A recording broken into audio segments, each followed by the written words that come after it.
Hi everyone, welcome to another episode of Exploring Life Together. Let me ask you a few questions. Do you find yourself trying to calm yourself down even though you're actually really frustrated or pissed off? Do you find yourself resisting situations and getting annoyed by the things not being how you'd hope they be? Do you find yourself turning situations into much bigger issues than they really are? If you do, I think you're going to get a lot from this episode. A little bit of context though before we start. This is a recording from day 11 of the gratitude experience that Kirsten and I ran earlier this month. On that day, we wanted to sit down and record a video, but we were finding it really difficult because the dog that we were looking after was barking and distracting us, and we were getting a little bit frustrated and annoyed that we couldn't just sit down and do the thing that we wanted to do. But rather than letting that stop us record the video, we decided to talk about it instead. Enjoy. And if we don't deal with what our genuine feelings are, we lose trust in ourselves. And that's connected to gratitude, as we'll get onto. But because it's like,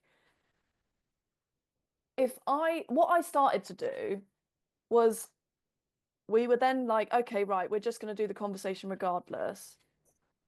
And I started then trying to calm myself down.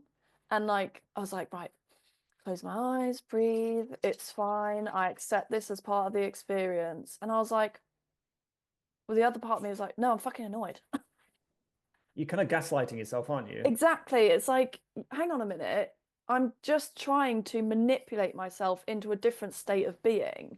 I'm lying to myself. I'm being untrustworthy and I'm not really being actually supportive of myself because I'm trying to change the way that I actually feel. I'm basically on a level telling myself what you're feeling is not okay. And that's not the point of the whole gratitude experience and everything that me and you are about. Yeah. The point is that we become better stewards and navigators of our humanness, of the experience. And that includes sometimes being fucking annoyed and being cross and being sad and being like completely dismayed. Like there are a whole host of different emotions that are very, very valid. Um, and I think that's important because people have been talking about their busyness or like they're in genuine suffering. And I don't think it's helpful to jump and force yourself into like, how can I be grateful for this experience? Which is what I was trying to do to myself. Mm. Instead, what I think is helpful is us going, no, this is the truth of the situation. This is fucking annoying. And I still really want to have a conversation. Mm. So I'm going to have the conversation anyway and just accept this dog as she is right now. We've tried changing her, we've tried silencing her. It's all part of, if you think of it as a theme, we've tried to silence her, we've tried to kind of pacify her, we've tried to change her, manipulate her, instead of going, fuck it, I accept you as you are, Bridget. You want to bark, Well, you want to be upset, you want to be annoyed. That's okay. And I'm still going to get on with my experience too. yeah. Yeah, that's what I was going to say, that it's like we could have kept going, like, how do we figure it out? What do we need to do? And like resisting it. Whereas if like by actually going like, you know what, we're actually annoyed, we're frustrated, like that alone helps because you're not then going like beating yourself up for being frustrated or resisting, like, you know, That all keeps you out of your body. That's what it feels like to me. It's like by acknowledging and owning the current experience I'm having, actually the annoyance starts to at least dissipate a bit. Even though yeah. now she's actually got worse. Yeah. Because, but I feel less annoyed by it. I'm not being pulled and moved by her behavior. Yeah. I actually feel more present now with her going, whoa, because I'm in my body, I'm in the experience. I'm not Mm. trying to, ironically, I was trying to like be more in my body. How do I do that? It was like, no, you do that by being present to your actual experience. Yeah, yeah. Yeah. That's how you land in your body. You're like, my stomach is uncomfortable and it hurts. Cool. That's your actual experience. You're not going to get calmer. This is what I think a lot of people are doing differently. And it's so funny to me that she has got so much worse. I know, yeah.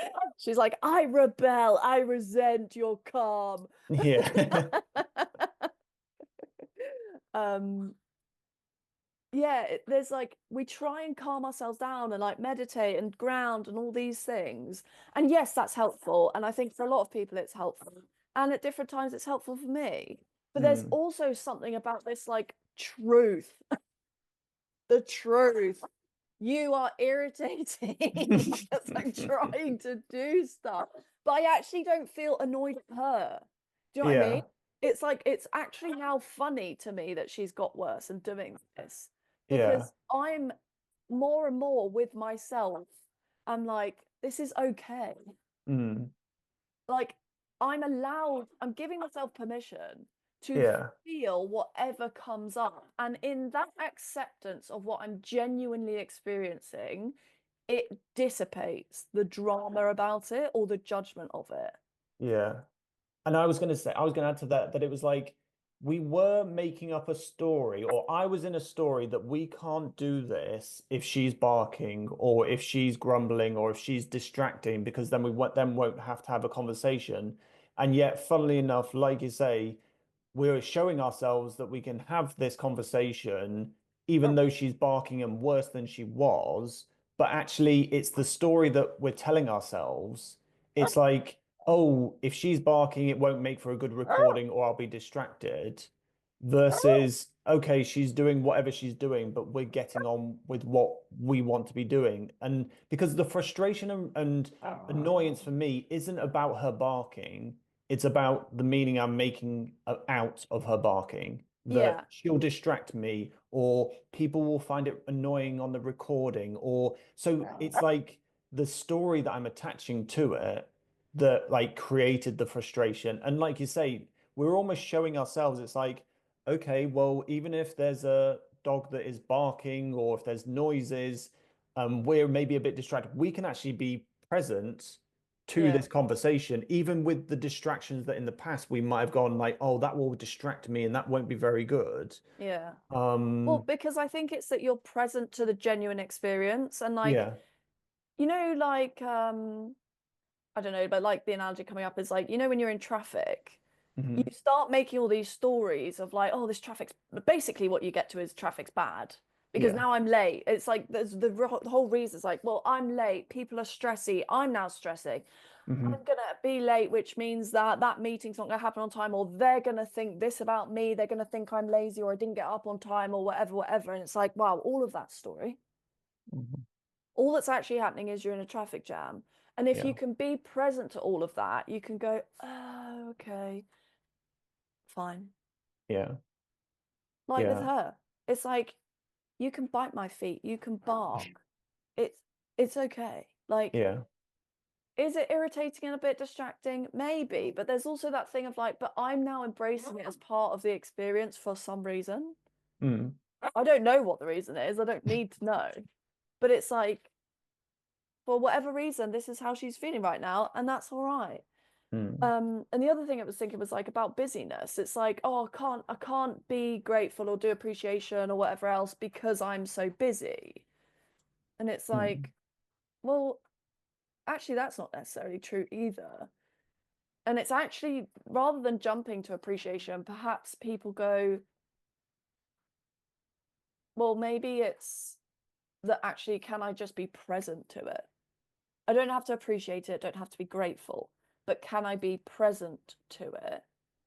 Mm. Maybe that's also another like micro stage to get to. Well, I suppose if you're, because it's that thing of rather than trying to appreciate or be grateful for something that you're annoyed about, maybe you can just go from a like annoyed state to a more neutral state, as you say. And it's Mm, like that change in of itself will shift your experience. You don't then yeah, have to necessarily be grateful for it. We might at the end of this recording be like, oh, that's really funny. I'm actually quite grateful she was barking because of where the conversation went. yeah, And I often play those kind of games to prove to myself that, oh, I'm actually in a story. This situation itself is not creating my experience. It's actually the story I'm adding on top of it that's Yeah, making it. And I will then just play devil's advocate of like, oh, well, just don't doesn't have to be true. It doesn't have to make sense. But is there a possibility that you could tell a story where you would actually be grateful for this experience? And it's not saying that I'm trying to make myself grateful. I'm just playing a game in my head where I go, oh, maybe there's a possibility that I could be to pull myself out of digging a hole of being really annoyed and then spending the whole morning trying to figure out how to do a Zoom call without a dog that's barking versus, as you say, just going like, we're both annoyed, we're both a bit frustrated, but that doesn't have to stop us actually doing the Zoom yeah, making a recording. It yeah, would be what would have stopped us is the stories of we can't do a recording where there's a dog barking or yeah, we will get distracted. And that for me, like that's that whole awareness piece of when you start to notice those stories, you can then go, oh, it's not the actual situation that I've got an issue with or that's creating my suffering. It's the story that I've unknowingly kind of added to it. yeah. Um, Yeah, and when we say story, we mean like meaning, yeah. so it's like it's the meaning you've given an event that actually doesn't have a meaning. Like Mm, the dog barking just means the dog's barking. But what we yeah. make it mean is like we're not going to be able to do the podcast, we're not going to be able to do it well because people will get annoyed. People won't listen through it because they'll get annoyed by the dog barking. People might comment about that rather than about the stuff we're saying. Blah blah blah blah blah. It's like it's not because sometimes people hear story and they get triggered and then they're like, oh, you're telling me I'm making things up. It's like, Yeah. it's not that you're making things up, it's that the brain is a meaning making machine. It has to apply meaning, it has to make things mean something in order to make conclusions about what you do or don't do. So it's Mm, not that the person themselves, not that us, that we are like fictionally creating a story and telling ourselves a whole fabrication lie. It's that the brain that we all have, a human brain, is a meaning making machine, and therefore it's kind of naturally happening.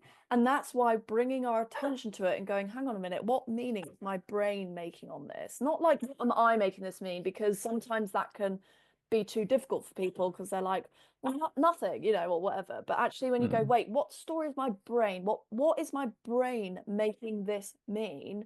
Oh, it's making it mean that blah blah blah blah blah blah blah. Yeah, because it's like just then I had, oh, the dog's barking again. Oh, maybe this is too much. Maybe this is the point where people will get annoyed, and maybe this is where we should pause. And all of that is just meaning. And it's like it's not that you try and stop making meaning, because like you say, the brain, that's its job. It will make meaning out of Yeah.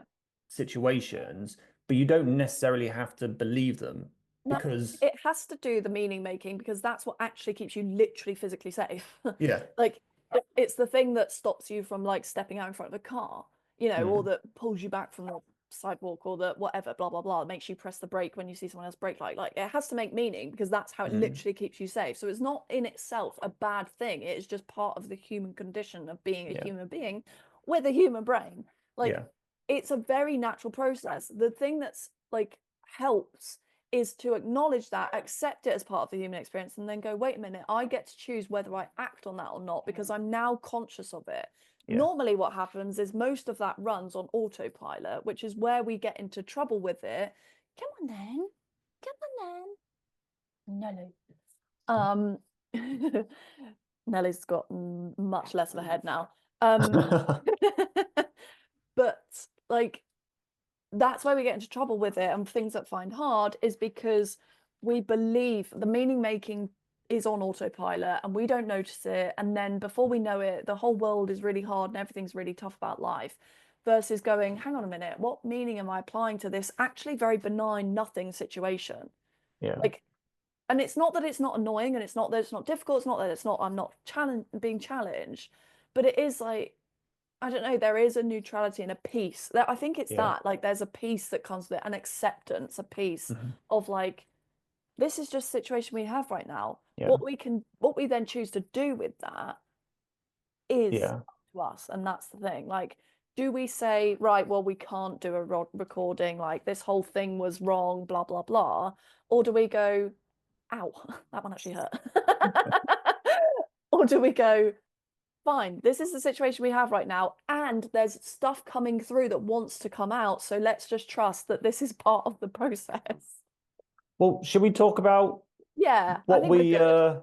we're Ow. good there? As we say, this has all come about because we were like you were writing the day 11 post, and it was about like taking the pressure off and like noticing the micro moments. So do you want to kind of just start us off with what you were kind of seeing? Yeah, so I think what I was initially sharing was that we often, I think most of us, come into something about like appreciation or gratitude or just life in general, and we live or like long for these kind of big, some people call it Instagrammable moments, like the things you could take a picture of that other people will go, oh yeah, like that's nice. It's almost like we do it of the things that other people might go, oh yeah, I would appreciate that too, because that's a really nice moment. But it's not really those moments, it's not just about that. It's about the like small moments where you don't have your phone, or you wouldn't take a picture of it because it'd be a weird thing to take a picture of, or like you wouldn't even be able to, because one of the ones for me has been like, this bed in this house is so comfy. Like it's so cozy, and like when I lie down in it and I pull the cover over, there's something so comforting about it, and it is that like ah moment where you're like, oh, so cozy and comfy. And that's a micro moment. It's not something that I go, oh, quick, let me take a photo of me in bed so I can write about this for the internet. It's weird. It's like, but there was just that little moment in me that's like, that's what we're talking about with this experience, isn't it? Hmm. It's like that first sip of tea where it's like extra hot. It's really nice. And it's like, that's where we kind of started with the post Yeah. for today. And then I'm trying to remember how we then got on to where we were then Well, going. do you want to read the last paragraph of it? Because Oh it was that yeah. last paragraph. This is the thing that was different, was that in those little moments, the micro moments, they're not like moments of actual appreciation, are they? They're not. If you go about your day looking for moments of appreciation, you won't find them. Because for me, appreciation is applied after the fact. So actually, what you're going about your day looking for or paying more attention to is the feelings of like just the flicker of peace or ease or joy or calm or goodness that you then apply appreciation to, because you're like, oh, I really enjoyed that. Like that moment, the moment isn't appreciation because that's not actually an emotion. The moment, the internal experience is the joy, the peace, the ease, the love, the flow, the whatever it was that was like, oh, that was really nice. It's just that like, Yeah. oh, that was really nice. That felt good. That is then the thing to spot. And then what we're saying with this experience is that gratitude or appreciation are applied onto that. So you go, oh, I'm really grateful that I got to experience that feeling. I'm really glad that, like mine this morning was Button lying on the bed having a little snore and a little like dream woof and dreams twitch while I was journaling. And I was like, oh, she's so cute. But that feeling, the like, oh, it's so cute, like feels something in here, that's not appreciation. It was not initially appreciation. It's like, oh, goodness, like, oh, it's love, really. It's like, oh, just, I love her. Love that experience. And then I then consciously went, oh, that's a good moment of appreciation. Like, I appreciate the existence of Button. And this is where we were going, is that in order to have had that experience of Button, she had to be alive and I had to be alive. Like, without the two of us present, i.e., existence, in existence, at the same time, which when you think of it is bonkers. If we hadn't both been there at that point in time, in that exact moment, neither of us, I would not have been able to have that moment of like the love, the joy, and therefore couldn't have had the appreciation. So I Mhm. think where we were then going to go was like, actually, the root of all of this is appreciation for life, just for pure existence. Because without that, you can't have any of your experiences. Yeah, because it's like that, and this is the big thing about the gratitude experience. This wasn't this, and for me, my experience was that it's like it wasn't really about gratitude. It was about, I said earlier, connecting to life, Yeah. like connecting to, and when you said about all of that, I was like, yes, that was my experience. That when I first started doing this, I was just noticing flowers. I wasn't going, oh, I appreciate those flowers. I always forget the name. What's those Birds of paradise. birds of paradise ones? I was just like, that's like it wasn't even a conscious thing initially. It was just walking past them. I can see exactly where they were just before the castle on the right hand side of the road in this town where my mom and dad live in Spain. It was just like, oh, that's so cool. But it Mm. wasn't even words. It was just like a an internal noticing of life itself that I then afterwards I was like, oh, they're really cool. And then the next time I would then take a photo to kind of remember that moment. And in time, that's where I was then like, oh, that's appreciate. There are things that I appreciate in life. And it doesn't have to be these big moments as you kind of wrote down in the draft post for today. It's like it's the micro moments that, and that for me, that's where it's like it can literally be my satisfaction in writing a post-it note, Yeah. like just feeling the like, and the thing for me is that you're not consciously trying to create those moments or make them, but by just being more present to life and more conscious, you then start to go, oh, I really enjoyed that. I really enjoyed pouring that cup of tea and just seeing the water flow like a waterfall. And it's where you can then start to enjoy so much more of life. And as you say, in hindsight, it might be a second after the experience where you're like, oh, I really appreciated that. It might be 2 days later, it might be a year later. It doesn't matter, but it's like it's that feeling, and that's where I that's where that phrase, you don't do gratitude, you feel it. But it's like it's a feeling. It's not even the label of gratitude. It's just a feeling of I appreciate, and it's not even that. It is just a feeling, so it's hard to explain. But that's where we use labels like appreciation to try and explain it to another person. But if you have two people where they just sit down and go, I had one of those moments, and you're just like, oh, yeah, I have a sense of what that feels like. Mm. Um, and yeah, that's what I was really taken away from that, what you shared this morning of that micro moments, that and the thing for me is that I started to notice that you can then have those moments so much more throughout your day, not because of how life looks, but because of just this more presence and connection to life. And I think, like, for me, there's something else that's like with the birds of paradise thing, there's an Mm, appreciation for the flowers, but it's not really about that. mm, The appreciation is you've applied it to that because, again, the meaning making thing applies to mm, this too, where you've looked at a flower and you've gone in your head, oh, that's cool. Like, or like that was maybe the feeling, was it? It was like, yeah, I think it was just like, oh, like I've never seen a flower like that, so bright and like kind of looking very different. And yeah, yeah, it's weird, like weird. It's kind of like, yeah, yeah. ooh, like that kind of a feeling. But the appreciation, therefore, isn't actually, it's not really, again, it's like that meaning making thing. That feeling of like, ooh, came up and your brain applied meaning and went, oh, yes, that happened when I was looking at this. Mm, So the appreciation becomes focused on, oh, it was when I was looking at this. So let me take a picture of this. But that's hmm actually all meaning.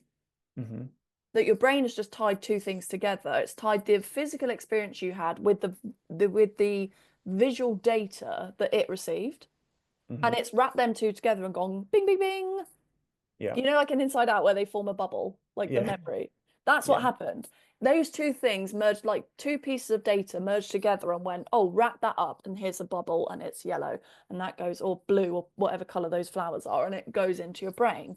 But what I'm sort of getting at is that the gratitude isn't really, if you take the meaning making out, it's actually the experience you had that was like, that's an internal thing. Yeah. It was stimulated and attached to an external stimulus, but you actually generated that experience internally. And it's an internally experienced experience. That sounds Yeah. obvious, but And I know that's true because there were times where I would walk past the birds of paradise flower and just, oh, yeah, okay. because they still just exist. They're Yeah. still there.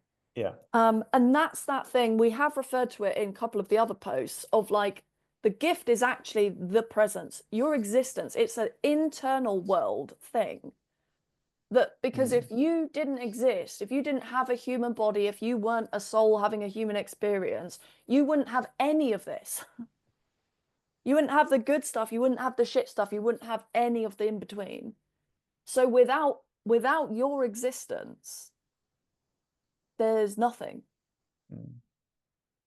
at least for you. It's not even really about the thing. It's about noticing and catching the, oh, that's cool, or the, Yeah. oh, what did I experience then? Oh, that was like felt like joy, or the word that's coming out is love, or the noise, because that's the other thing is you start trying to apply bloody again, language is just meaning. Whereas if you go like, what was it actually I felt like, oh, you know, Yeah. like that's probably more genuine. It's like with button, it's like, oh, you know, it's like, Well, we're but that's the still thing. You're trying to put language to something that doesn't really have a language. it Like, wouldn't because yeah, without yeah. because the same way as everyone like across the world speaks different languages, it's because that's what you're taught. We're Yeah. taught as humans how to speak. And so we lean on language. That's how humans co-create our existence, our society, our community. That is our way of creating a reality. But actually, if you never spoke, you are still experiencing and creating a reality, but without language. As we know, there are kids who like don't speak, they're non-verbal. It doesn't mean they don't experience a reality. It doesn't mean they don't experience things. They just don't express it with language. But it doesn't mean And they're not expressing. yeah, and this is where part of the title for the post today was going to be take the pressure off. Mm. Because what you're saying there is like it's right again, it's like we've said several times, it's not actually about writing the things down. It's about actually noticing that you are having those types of experiences. Yeah, it's take the pressure off of the actual moment itself, the thing that you think Yeah. it was attached to. It's like even she has now passed out in the sunshine. Like, can you see?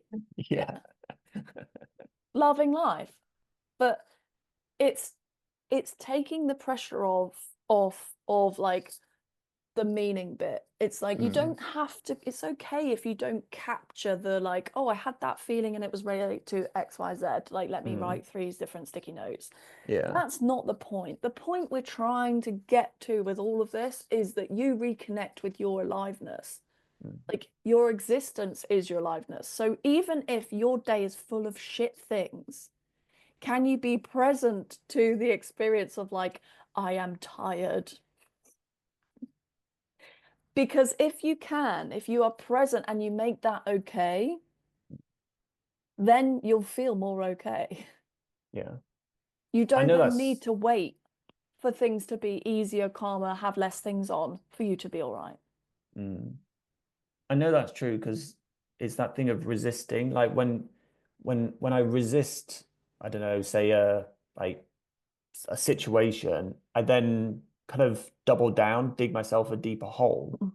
And so it's like what we're not saying, and we've had this conversation where I've drawn like a graph of like the experience of life is kind of like this, up and down, up and down, up and down. That's just our And experience of squiggly life. wiggly, wiggly Yeah. woo. Like, but a separate thing of like that's what makes it interesting. Like if you watched a movie and it was just all happy, happy, happy, it wouldn't be as interesting and exciting. Um, so, but the point with the graph thing is that it's like rather than when there's a down moment and then resisting it and trying to get out of it, and you think you're going to get out of it, but actually you're just digging yourself deeper into it. So it's like it can make those times where you're maybe struggling and finding it challenging, that thing of just not digging yourself a deeper hole. You might Yeah. stay in the hole for a bit. You might just stay there, but that's better than digging deeper and kind of like resisting it and struggling and creating more suffering. You might just sit there and go like, "Ah, okay, I'm just going to be with this experience as best as I can." I've got one post-it note that just says, it's safe for me to cope with this experience as best as I can. Yeah. And that was a helpful thing for me, that it was like, rather than feeling sad and then being sad about feeling sad and like, how do I be happy and how do I do this? How do I? It's like, just let myself feel sad. Yeah. Like, yes, I've never been taught that was okay. That's why it actually feels like a problem. Mm. Um, And you've not necessarily been taught how to hold yourself in a supportive manner through those kind of negative emotions. Negative emotions. They're not negative emotions. That was just a negative with quote marks yeah. emotions thing. Mm, But they are parts of a human experience. yeah. We don't live in a utopia right now.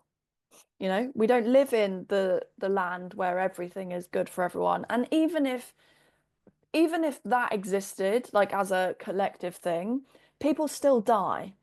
Mm, You know, unless in this utopia, like no one ever dies, in which case I actually don't think that'd be that great.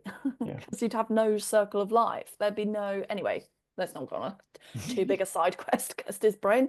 But there is something about meeting ourselves where we're genuinely at. I think that kind of pulls it full circle a bit of like, meet yourself where you're genuinely at and then see what happens. Because I think Bridget's a great example Yeah. of she is now flat out sunbathing in the sun like the absolute loving little queen that she is. Jekyll and Hyde mode. Yeah. And you're like, well, it's funny, isn't it, how much easier it is to love something when it goes the way we want it to. Yeah. Yeah. You said that to me myself. Like, we were having a bit of a bump and we were kind of just sat there, both just kind of just holding ourselves in it. And there was a moment where you were um angry or annoyed, not necessarily at me, but you were, and I kind of went to hug you, and then when you were angry or annoyed, I then pulled away. And it's like, it's interesting how when I'm sad, you pull to me, and when I'm angry or annoyed or frustrated, you pull away. But it's like, I said that to you, didn't I? yes, yeah, yeah, Yeah. yeah, because it's Which is like, quite a hard thing to say and also quite a hard thing to hear, but it was also what was true for me in the it, moment. but it was also a really helpful thing of like it. I wouldn't say it stung, but it's like, shit, that's true. You just literally watch yourself do it because you came to hug me Yeah, or something, whatever it yeah, was. And then when I said, it's interesting, isn't it, that the yeah, sadness, but then as soon as, because I think as you were hugging me, I must have said something. yeah, you did. Yeah, I kind of went like, as you were like kind of, I felt you were sad. I was like, I'll give you a hug because you're sad. And then you said something, and then I was like, ooh, Yeah. like, and it was, But that's the thing, it was undeniable because it was in the moment. I said mm, it in the moment that you'd literally, because you were willing to be reflective, you literally watched yourself do it. We mm, both just did. And I yeah. was like, wow, that's really interesting. And that actually is a big, that's a sign of like the progress that I've made. In the past, I'd have been like, oh, I'm a dick, or Or I you'd missed also have gone, something. fuck you, to Yeah, me. yeah, yeah, probably. Yeah. And it's like I'd have been in the reaction. I would have added a whole load of meaning, and then the autopilot would have been running. I'd have gone off and been like, fine, screw you. I'm gonna go like watch TV and just sulk until you apologize because I haven't done anything wrong, blah, blah, blah, blah. And it's like, no, it was just but my point was more that it was like, oh, in that moment, rather than a load of meaning being added, some was, but it was like I had enough distance from it that it was like, no, that's true. Like I didn't get caught up in the meaning. And I just say that has just come with practice. Do I always do that? Absolutely not. I get caught up in the meaning, just like everyone does at times, but you get better and better at noticing it, noticing when you're doing it. And like we've said, it allows you to respond rather than react better, more Yeah. of the time. And I think just on another thing that's just present as we talk about that example is that people can probably relate that actually they treat themselves that way too, where it's like sadness is okay, anger is not. mm, You, I think, probably do that to yourself. Because if you're doing it externally, mm, then there's an element of that that's happening internally. yeah, And it's like we kind of know that sadness is kind of all right and you need comfort, which is when people then go, oh, it's all right for me to have a cookie because, you know, I'm sad and like I'm going to yeah, watch this series because I'm sad. That's all right. But we don't really know what to do with ourselves when we're angry yeah, because we aren't like generations of our parents and their parents and their parents. Anger was not a collectively dealt with thing. It was not okay collectively. And so that's why people got sent to your room, like, don't come down until you're ready to be nice. You know, yeah, all these sorts of things. And it's like, okay, so we have generations of children who learn to repress their anger or to process it silently by themselves when they didn't have the brain to actually be able to do that. And so no wonder we have generations of, particularly I think, of angry men mm, who weren't shown how to deal with and process and approach themselves, let alone anyone else, when anger is present. yeah, And then we have generations of women who have internalized anger, who, because they repressed it, because girls aren't allowed to be angry or show anger as an emotion, it's not okay, girls have to be nice. And so they have like furious cleaning habits or internalized perfection, is because that all comes from the same thing, because there is internalized rage that has not been allowed to be expressed. So again, just like it's very obvious when you look at it in that way why the world is how it is, but it's also obvious why we are the way we are. And that's why I always come back to this, like, you're not broken. I really want the message to come through, like, there is nothing wrong with you. You are a perfect example of the upbringing and the environment and everything else that has molded you. Like, that is not your fault. It is now our responsibility to go, oh, that's where that comes from. Oh my God, that makes sense. I actually want to unpick that because that's not helpful. yeah, And I think that's that, like, coming home to yourself rather than like it's coming home to you, coming home to life and aliveness rather than the kind of self or identity that you became in order to survive those early years in the environment that you're in.